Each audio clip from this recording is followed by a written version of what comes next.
अध्याय 6वां ध्यान योग।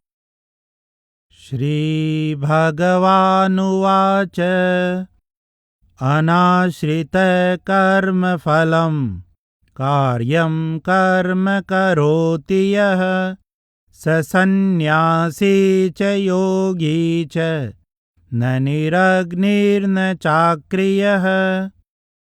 श्री भगवान बोले, जो पुरुष कर्मफल का आश्रय ना लेकर करने योग्य कर्म करता है वही सन्यासी तथा योगी है, जबकि अग्नि का त्याग कर देने वाला तथा क्रियाओं का त्याग कर देने वाला सन्यासी या योगी नहीं है। यं सन्न्यासमिति प्राहुः योगं तं विद्धि पाण्डव न हि सन्न्यस्तसंकल्पो योगी भवति कश्चन। हे अर्जुन, जिसको सन्यास कहा जाता है उसी को तुम योग जानो, क्योंकि संकल्पों का त्याग ना करने वाला कोई भी योगी नहीं हो सकता। आरुरुक्षोर्मुनेर्योगं कर्म कारणमुच्यते योगारूढस्य तस्यैव शमः कारणमुच्यते। योग में सिद्ध होने की इच्छा वाले यत्नशील साधक के लिए निष्काम कर्म करना ही साधन है। उस योग में सिद्ध पुरुष के लिए मन की शांति अर्थात शमः ही उसके कल्याण का कार्य करने के लिए हेतु कही जाती है। गीता का उपदेश है कि आत्मिक पूर्णता अर्थात मुक्ति प्राप्त कर लेने से पहले और बाद में भी आसक्ति रहित होकर कर्म करते रहना चाहिए। साधक को विश्वास दिलाया गया है कि आसक्ति रहित कर्म करते रहने से धीरे धीरे इसमें पूर्णता प्राप्त होती जाती है। इस तरह गीता में निष्काम कर्म की 2 अवस्थाओं के बारे में कहा गया है। एक, पहली अवस्था में मानसिक शांति के लिए कर्म किया जाता है। पहली अवस्था में साधक अर्थात आरुरुक्षो पूर्णता की प्राप्ति के लिए निष्काम भाव से कर्म करता है। 2, दूसरी अवस्था में संत महात्मा या पूर्ण योगी अर्थात योगारूढ़ पूर्ण शांति और स्थिरता को प्राप्त करके मानवता की सेवा के लिए निष्काम कर्म करते हैं। पहली अवस्था में मानसिक शांति के लिए कर्म किया जाता है। दूसरी अवस्था में मानसिक शांति ही कर्म करने के लिए प्रेरित करती है। इस तरह इस श्लोक में समझाया गया है कि जब तक साधक मन की शांति प्राप्त करने की प्रक्रिया से गुजर रहा है, निष्काम कर्म इस शांति का साधन है, परंतु जब शांति प्राप्त हो जाती है तब यह शांति ही निष्काम भाव से सेवा करने के लिए प्रेरित करती है, अर्थात यह शांति ही निष्काम कर्म का साधन बन जाती है। यदा हीनेन्द्रियार्थेषु न कर्मस्वनुषज्यते सर्वसंकल्पसन्न्यासी योगारूढ़स्तदोच्यते। जिस समय व्यक्ति न तो इंद्रियों के भोगों में और न कर्मों में ही आसक्त होता है, उस काल में सारे संकल्पों का त्याग कर देने वाला पुरुष योगारूढ़ कहा जाता है। उद्धरेदात्मनात्मानं नात्मानमवसादयेत् आत्मैव ह्यात्मनो बन्धु आत्मैव रिपुरात्मनः। व्यक्ति को चाहिए कि अपने द्वारा ही अपना संसार सागर से उद्धार करे और अपने आप को शिथिलता या उदासी में डालकर अधोगति में ना पड़े, क्योंकि मनुष्य आप ही अपना मित्र है और आप ही अपना शत्रु है। बन्धुरात्मात्मनस्तस्य येनात्मैवात्मना जितः अनात्मनस्तु शत्रुत्वे वर्तेतात्मैव शत्रुवत्। जिस जीवात्मा द्वारा मन और इंद्रियों सहित शरीर पर विजय प्राप्त कर ली गई है, उस जीवात्मा का तो वह आप ही मित्र है, और जिस आत्मा द्वारा अपना मन तथा इंद्रियों सहित शरीर जीता नहीं गया है, वह आप ही शत्रु के समान अपने प्रति शत्रुता बरतता है।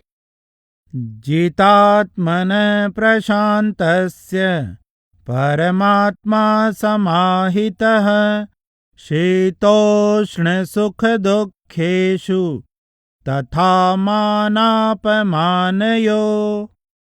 सर्दी गर्मी और सुख दुख आदि में तथा मान और अपमान में जिसके अंतःकरण की वृत्तियां भली भांति शांत हैं, ऐसे स्वाधीन आत्मा वाले पुरुष के ज्ञान में परमात्मा सम्यक प्रकार से स्थित है, अर्थात उसके ज्ञान में परमात्मा के सिवा अन्य कुछ नहीं है। ज्ञान विज्ञान तृप्तात्मा कूटस्थो विजितेन्द्रियः युक्त इत्युच्यते योगी समलोष्टाश्मकाञ्चन। जो योगी अपने अभ्यास द्वारा प्राप्त ज्ञान विज्ञान से अपने अंदर संतुष्ट है, जो अपनी इंद्रियों पर विजय प्राप्त कर चुका है, जो सदा निश्चल बना रहता है, जिसके लिए मिट्टी का ढेला, पत्थर का टुकड़ा या सोने का ढेर एक समान है, वह योग में सिद्ध कहा जाता है। सुहृन्मित्रार्युदासीन मध्यस्थ द्वेष्य बन्धुषु साधुष्वपि च पापेषु समबुद्धिर्विशिष्यते। ऐसा योगी सर्वश्रेष्ठ यानी योगियों में उत्तम है, जिसके लिए सुहृद अर्थात सुंदर हृदय वाला मित्र या शत्रु समान है, द्वेषी और बांधव समान हैं, और जो पाप आत्माओं, पुण्य आत्माओं, मध्यस्थों में भी वही समान भाव रखता है।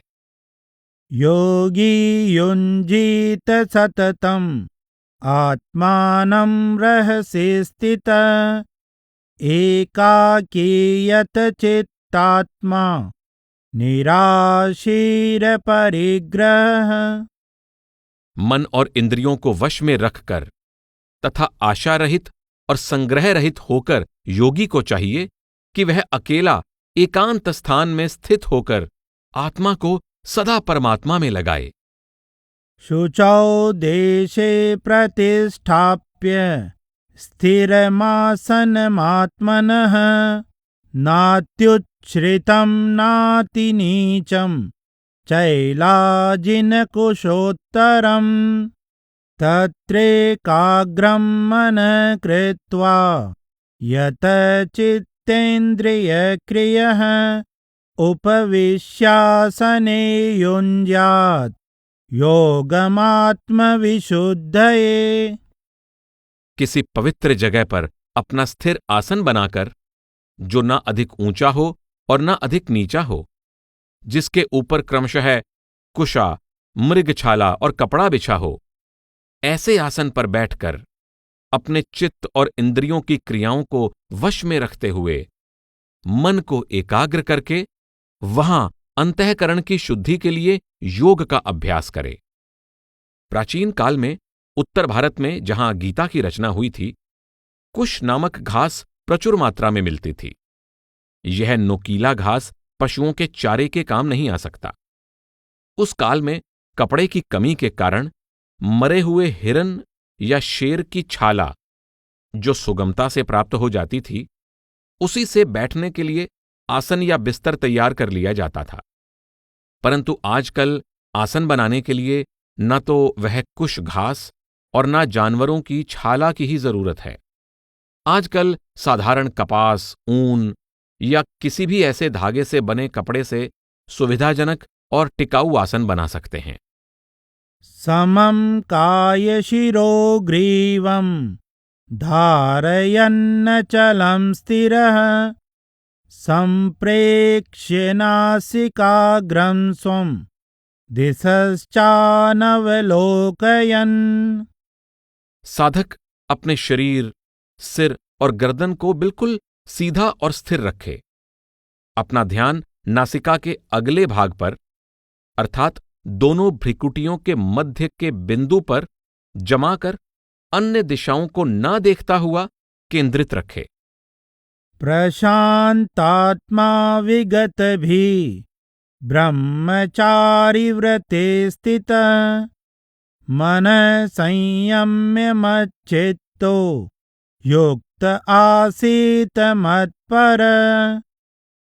अपने चित्त को पूरी तरह शांत बनाकर, भय रहित होकर, ब्रह्मचारी के व्रत में स्थित होकर तथा मन को संयमित करके और मुझ में चित्त लगाकर साधक मेरे परायण होकर स्थित बना रहे। युञ्जन्नेवं सदात्मानं योगी नियतमानस शान्तिं निर्वाण परमां मत्संस्थामधिगच्छति। इस तरह मन को वश में रखने वाला योगी आत्मा को सदा ध्यान में लगाता हुआ मुझ में अर्थात परमात्मा में निहित परम निर्वाण की शांति को प्राप्त कर लेता है। नात्यस्नतस्तु योगोऽस्ति न चैकान्तमनस्नत न चाति स्वप्नशीलस्य जाग्रतो नेव चार्जुन। हे अर्जुन, यह योग न तो अधिक खाने वाले का और न बिल्कुल ना खाने वाले का तथा न अधिक सोने वाले का और न अधिक जागते रहने वाले का ही सिद्ध होता है। युक्ताहार विहारस्य युक्तचेष्टस्य कर्मसु युक्त स्वप्नावबोधस्य योगो भवति दुःखः। यह दुखों का नाश करने वाला योग तो उचित आहार विहार करने वाले का, कर्मों में उचित चेष्टा करने वाले का और उचित रूप से सोने तथा जागने वाले का ही सिद्ध होता है। यदा विनियतं चित्तम् आत्मन्येवावतिष्ठते निःस्पृहः सर्वकामेभ्यो युक्त इत्युच्यते तदा। जब साधक का पूर्णतया वश में किया हुआ मन सभी काम भोगों में स्पृहा रहित होकर आत्मा में ही स्थित हो जाता है, तब उस साधक को योगी कहा जाता है। यथा दीपो निवातस्थो नेङ्गते सोपमा स्मृता योगिनो यतचित्तस्य युञ्जतो योगमात्मनः। जिस प्रकार वायु रहित स्थान में रखे हुए दीपक की लौ कंपित नहीं होती, वही उपमा आत्मध्यान में लगे हुए योगी द्वारा जीते हुए चित्त की कही गई है। यत्रोपरमते चित्तं निरुद्धं योग सेवया यत्र चैवात्मनात्मानं पश्यन्नात्मनि तुष्यति।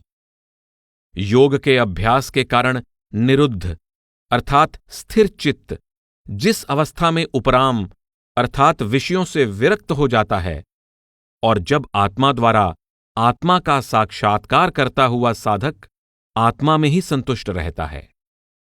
सुखमात्यन्तिकं यत्तद् बुद्धिग्राह्यमतीन्द्रियं वेत्ति यत्र न चैवायं स्थितश्चलति तत्त्वतः। तब वह अनंत आनंद का अनुभव करता है, जो आनंद इंद्रियों से कभी प्राप्त नहीं हो सकता। वह आनंद केवल निर्मल और सूक्ष्म बुद्धि द्वारा ही प्राप्त हो सकता है।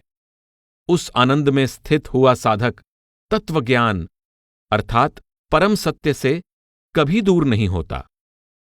यं लब्ध्वा चापरं लाभं मन्यते नाधिकं तत यस्मिन् स्थितो न दुःखेन गुरुणापि विचाल्यते। जिस लाभ को प्राप्त करके वह उससे अधिक दूसरा कुछ भी लाभ नहीं मानता, उस अवस्था में स्थित योगी बड़े भारी दुख से भी विचलित नहीं होता। तं विद्या दुःख संयोग वियोगं योग संगितं स निश्चयेन योक्तव्यो योगो निर्विण्ण चेतसा। उस योग को जानना चाहिए जो दुख रूप संसार के संबंध को दूर करने वाला है। ऐसे योग को निश्चय ही धैर्य और उत्साहयुक्त मन से करना चाहिए। संकल्प प्रभवान कामान् त्यक्त्वा सर्वान् शेषत मनसैवेन्द्रिय ग्रामं विनियम्य समन्तत शनैः शनैरुपरमेत् बुद्ध्या धृतिगृहीतया आत्मसंस्थं मनः कृत्वा न किंचिदपि चिंतयेत्। संकल्प से उत्पन्न होने वाली सभी कामनाओं को पूरी तरह से त्याग कर तथा मन के द्वारा इंद्रियों के समुदाय को सभी ओर से रोक कर धीरे धीरे अभ्यास करते हुए विषयों से विरक्ति प्राप्त करनी चाहिए।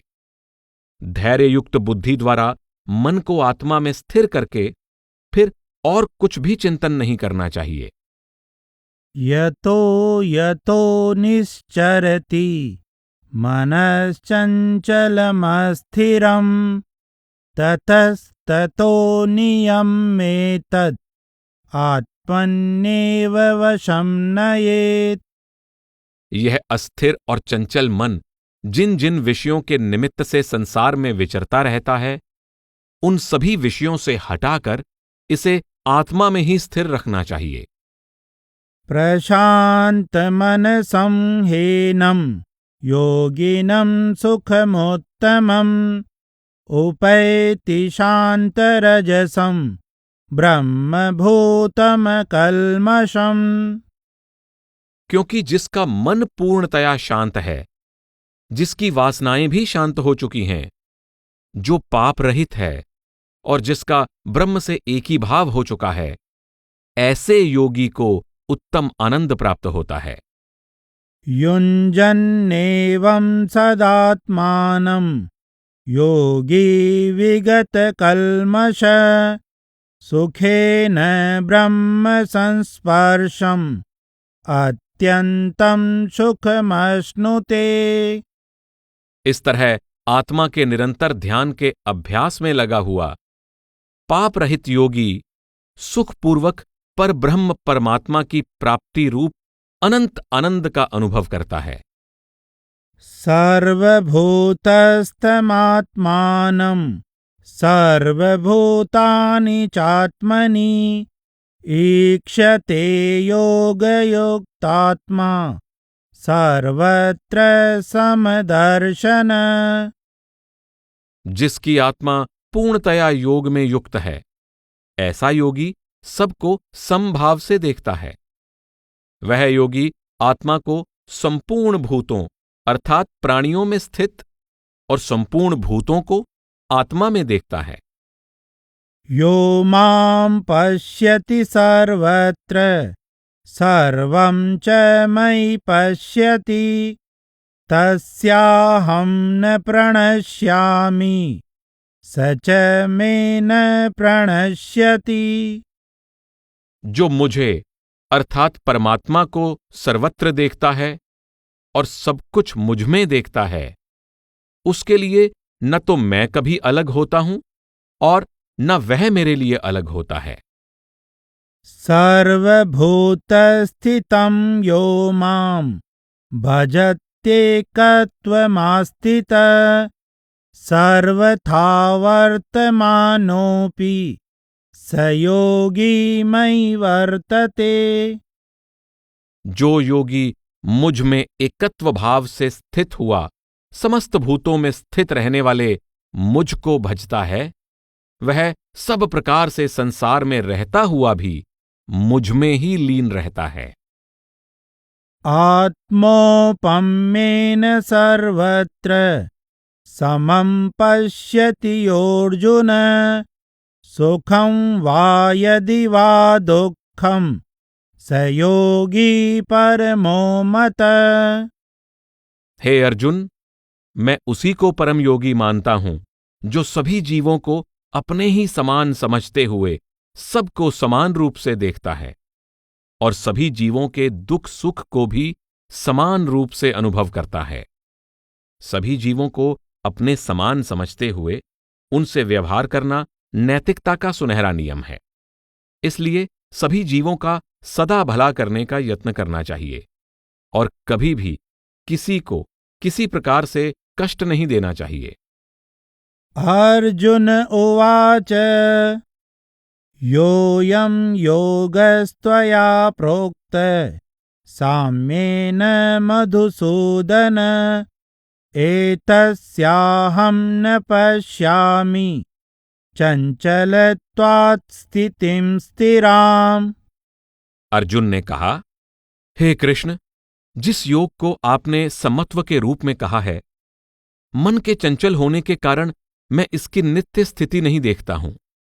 चञ्चलं हि मनः कृष्ण प्रमाथि बलवदृढम् तस्याहं निग्रहं मन्ये वायोरिव सुदुष्करम्।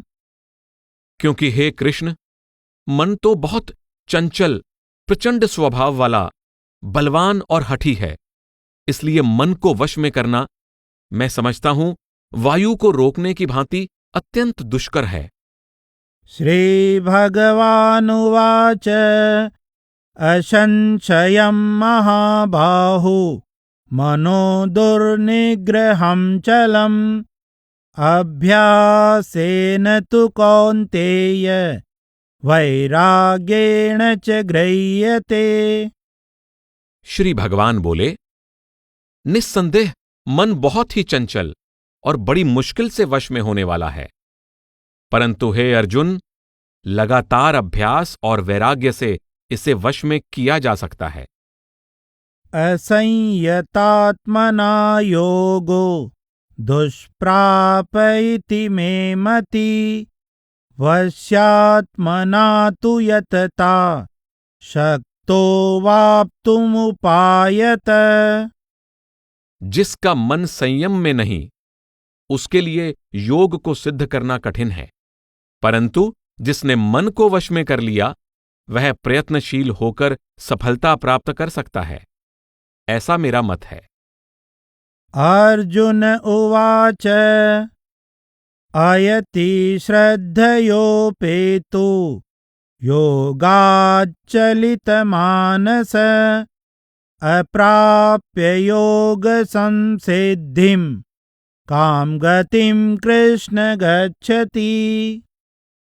अर्जुन ने कहा, हे कृष्ण, जो व्यक्ति योग में श्रद्धा रखने वाला है किंतु वह आत्मसंयमी नहीं हो पाया है, जिसका मन ध्यान से विचलित हो गया है, ऐसा साधक योग की सिद्धि को प्राप्त न होकर किस गति को प्राप्त होता है?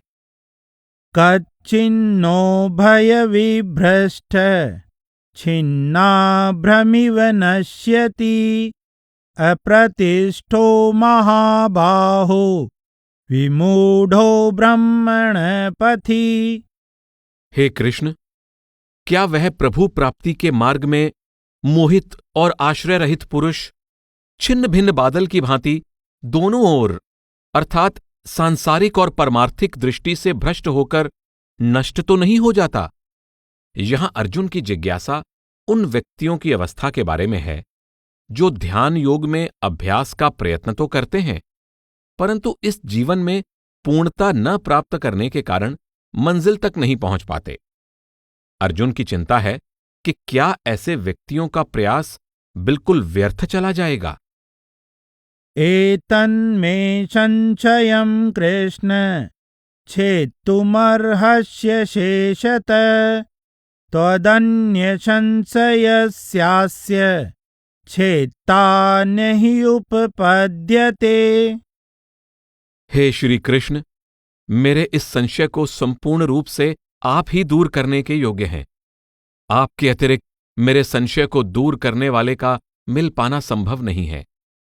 श्रीभगवानुवाच पार्थ नैवेह नामुत्र विनाशस्तस्य विद्यते न हि कल्याणकृत् कश्चित् दुर्गतिं तात गच्छति।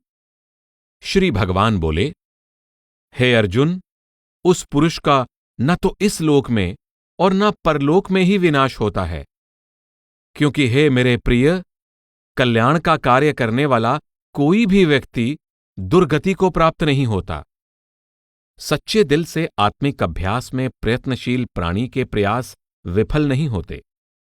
वह सर्वज्ञाता परमात्मा उसके उद्यम को पूरी तरह जानता है।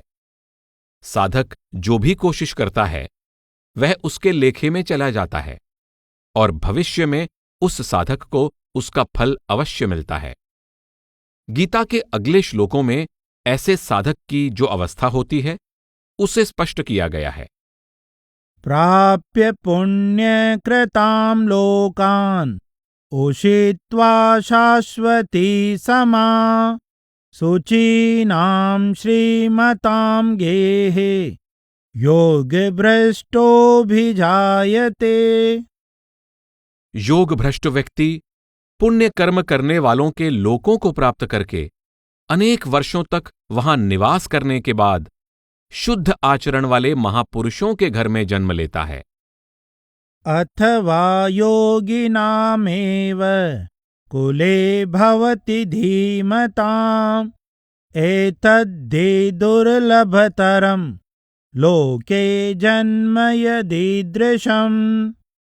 अथवा वह ज्ञानवान योगियों के घर में ही जन्म लेता है। निश्चय ही इस संसार में ऐसा जन्म दुर्लभ है।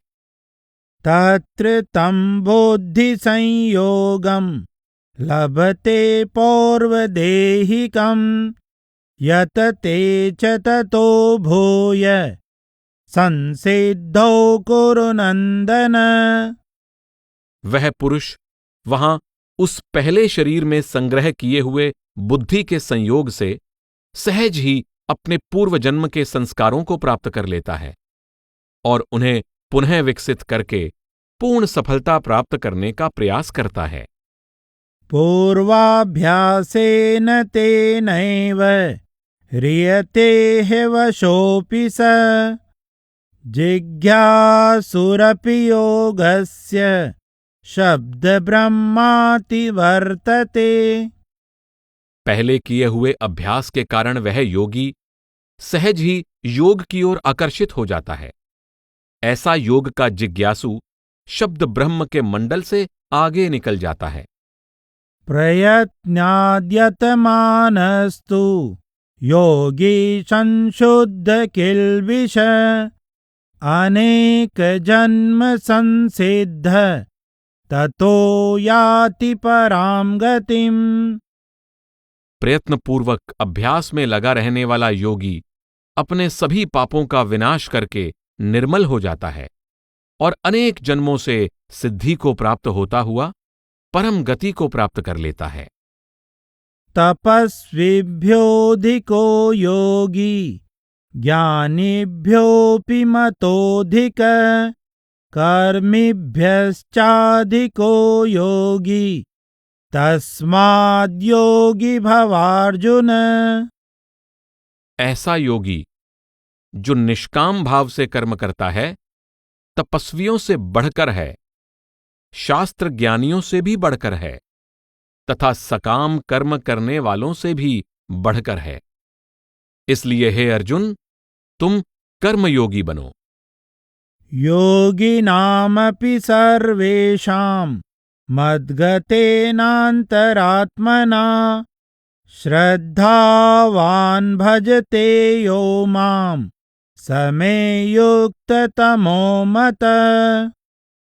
सभी योगियों में अर्थात आत्मिक अभ्यास करने वालों में वह योगी जो अपनी अंतरात्मा को मुझ में लीन करके श्रद्धा के साथ मुझे भजता है, अर्थात शब्द के अंतर्मुख अभ्यास में लगा रहता है, वह योगी मुझे सर्वाधिक प्रिय अर्थात मान्य है।